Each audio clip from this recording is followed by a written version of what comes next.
Good morning students. Welcome to online session of Central Public School. Today we are going to read lesson 11 Rain in Summer of class 3rd English.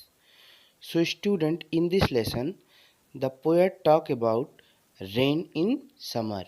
इस lesson में कवि ने बरसात में हुई बारिश के बारे में बात किया है कि जो बरसात में बारिश होती है वो कितनी खूबसूरत होती है। So students, let's read the lesson. चलिए लेसन को रीड करते हैं। How beautiful is the rain after the dust and heat in the broad and fiery street in the narrow lane. How beautiful is the rain. जो poet हैं वो कहते हैं कि जो बारिश है वो कितनी खूबसूरत होती है। धूल और गर्मी के बाद जब बारिश होती है तो बारिश इन्हें सेटल कर देती है। ऐसे ही तपती हुई चौड़ी गलियों में और पतली गलियों में भी जब बारिश होती है तो उन्हें शीतल कर देती है, ठंडा कर देती है। तो वही पोएट कह रहे हैं कि बारिश कितनी खूबसूरत होती है। How it clatters along the roof like the tramp of hopes. मतलब जब बारिश हमारे छतों पर गिरती है तो वो किस तरह से क्लैटर्स करती है, मतलब आवाज़ करती है। जैसे वो हमारे छतों पे गिरती है तो टकराती है, तो टकराने से किस तरह से खूबसूरत आवाज़ होती है। Like the tramp of hopes, जैसे कि घोड़ों का एक समूह क्या कर रहा हो, दौड़ रहा हो। मतलब घोड़े के जो पैर होते हैं वो जब ज़मीन पे टकराते हैं तो बिल्कुल उसी तरह बारिश भी हमारे छतों पे टकराती हुई आवाज़ करती है। How it guesses and struggle out from the throat of the overflowing spout. कह रहा है कि जो बारिश है वो किस तरह से संघर्ष करती हुई गलियों से बाहर निकलती है।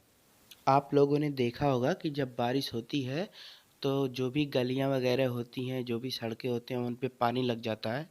तो वही कह रहा है कि किस तरह से बारिश संघर्षों के साथ चीज़ों को बहाकर अपने साथ बाहर लाती है, या किस तरह से संघर्ष करती हुई वह बाहर निकलती है। Now next, across the window pan it pores and Swift and wide with a muddy tide, like a river down the gutter roar the rain, the welcome rain।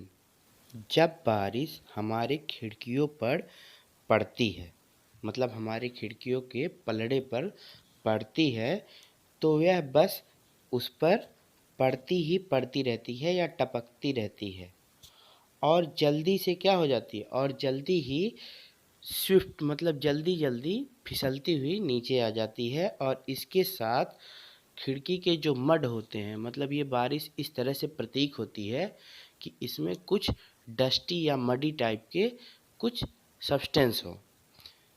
और उसके बाद ये बिल्कुल रिवर की तरह, जो गटर होते हैं, मतलब जो गलियां होती हैं या जो गटर्स होते हैं, वो बिल्कुल नदियों की तरह गरजते हैं। इट मीन्स कि उनमें पानी इतना ज़्यादा भर जाता है कि वो बिल्कुल ओवरफ्लोइंग रहते हैं। और इतनी गर्मी, इतनी धूल, इतनी तपन के बाद जब बारिश होती है तो पोएट अपने दोनों बाहें खोलकर उनका स्वागत कर रहे हैं। So now student, your this lesson is completed. I hope you understood and enjoy this video. Thank you all of you.